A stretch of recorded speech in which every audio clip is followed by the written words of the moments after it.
In late 2026, everything we know about car ownership changes. Euro 7 emission rules take effect, insurance companies push deeper into telematics tracking, major European cities tighten access restrictions, and manufacturers double down on subscription-based features. When these forces collide, something surprising happens. Owning an older, simple car suddenly becomes the smartest financial decision to make. I'm not talking about collectible classics. I mean normal 15 to 20-year-old cars that are about to become more practical, cheaper to run, and easier to live with than many new vehicles. Everything I'm about to explain is based on published EU regulations, insurance trends, and car industry strategies already in motion. No speculation, just documented changes shaping the future of every driver in Europe. Euro 7 begins for new approvals in late 2026 and applies to all new cars by 2027. But this time, the change isn't just about emissions. It's about constant monitoring. Euro 7 requires every new car to include an onboard monitoring system (OBM) that tracks emissions performance 24/7, not only during inspections. Every sensor, component, and subsystem must report its status continuously. And when something goes wrong, your car will automatically flag it during its next inspection. Studies estimate Euro 7 will add €180 to €2,000 to new cars. But the real cost comes later: more sensors, more electronic modules, more failure points, higher repair bills. A €100 sensor today becomes a €500 integrated monitoring module tomorrow. Meanwhile, pre-2027 cars avoid all of this. Your 2010 Golf stays simple, repairable, and far cheaper to maintain than a 2027 model permanently. There is no single EU rule forcing telematics, but insurers across Europe are pushing it aggressively. Traditional policies are rising in price, while telematics policies offer discounts, with big catches. Telematics tracks speed, acceleration, braking, location, time of day, where you park, and safe driving is defined very narrowly. Driving after 10 p.m. penalty.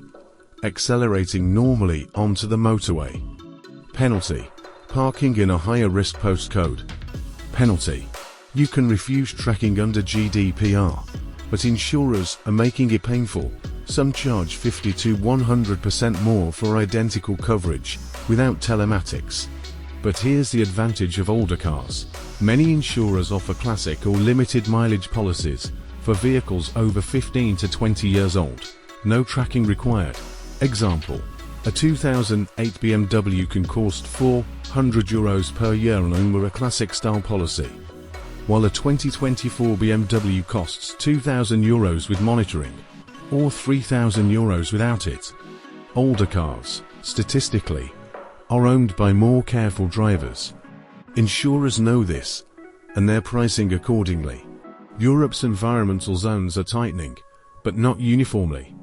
Every city has its own rules, timelines, and exemptions, creating a strange loophole. Cars over 30 years old are often exempt. Examples: Brussels allows historic status exemptions for 30-year vehicles. Germany's Umwelt zones give H-plates to cars over 30 years old. France's Critère offers exemptions for collection vehicles. This leads to unexpected results. A well-kept 1995 BMW 5 Series may have better city access than a 2015 Diesel 5 Series, not because it's cleaner, but because it's old enough to be historic. This loophole won't close anytime soon. Classic car associations are politically powerful, and cities hesitate to fight them. As a result, buyers are already hunting for mid-90s cars approaching historic eligibility. Europe's environmental zones are tightening, but not uniformly. Every city has its own rules, timelines, and exemptions, creating a strange loophole. Cars over 30 years old are often exempt. Examples: Brussels allows historic status exemptions for 30-year vehicles. Germany's Umwelt zones give H-plates to cars over 30 years old. France's Critère offers exemptions for collection vehicles. This leads to unexpected results. A well-kept 1995 BMW 5 Series may have better city access than a 2015 diesel 5 Series, not because it's cleaner, but because it's old enough to be historic. This loophole won't close anytime soon. Classic car associations are politically powerful, and cities hesitate to fight them. As a result, buyers are already hunting for mid-90s cars approaching historic eligibility. Cities across Europe aren't coordinating diesel bans. Each creates its own rules. Paris restricting Critère 3, Stuttgart banning Euro 5 diesels, Amsterdam tightening progressively, Madrid and Rome delaying rules, Berlin facing legal challenges. The result? A confusing mess. But again, a loophole appears. 30-year-old diesels often get historic exemptions, letting them enter cities, while newer, cleaner diesels are banned. This is why 1990s diesels, Mercedes W124, BMW E34, VW T4, are quietly increasing in value, not as classics, but as future city-legal daily drivers. Manufacturers usually support cars for 10 to 15 years. By 2026 to 2027, everything from 2011 or older will rely on the aftermarket. But this is actually good news. The aftermarket for 2000 to 2010 cars is exploding. Bosch, Febby, Lemfeder. OEM spec reproductions. Meanwhile, newer cars require serialized components, dealer programming, manufacturer authorization. A headlight isn't just a headlight. It's a computer module. Independent mechanics increasingly say, I can repair anything up to about 2015 affordably. After that, diagnostics and programming make it uneconomical. This creates the sweet spot. Cars from 2005 to 2015. Modern enough to be safe. Old enough to be repairable. Cheap enough to maintain. With updated credit rules, financing disclosures are more transparent. Now, buyers see the true cost. A €40,000 new car financed over 5 years usually costs €55,000 plus with interest. Higher insurance, huge depreciation. Compare that to a €5,000 older car, no finance. Low insurance, minimal depreciation, affordable repairs.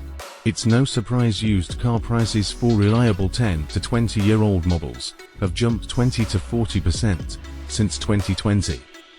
A clean 2008 Honda Accord that used to cost €3,000 now costs €5,000, still cheaper than 1 year of new car payments. Banks see the trend. Classic car financing is rising. New car financing is falling. Automakers aren't giving up, but they are shifting.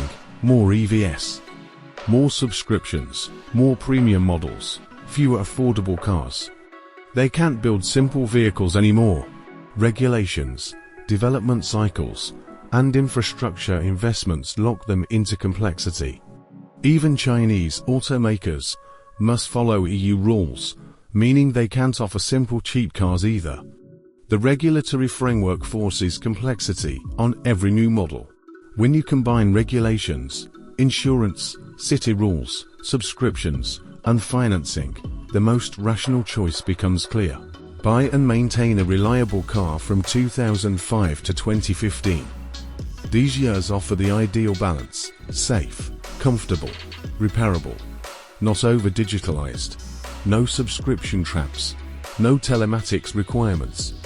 Smart buyers are already hunting. Toyota Corolla, Avensis 2005 to 2015. Honda Civic, Accord 2006 to 2015. Mazda 3 per Mazda 6 2005 to 2015. Reliable BMW, Mercedes, and Volkswagen models. For those wanting something newer, 2015 to 2019 cars are a good compromise, modern but not subscription heavy. But remember, condition matters more than age.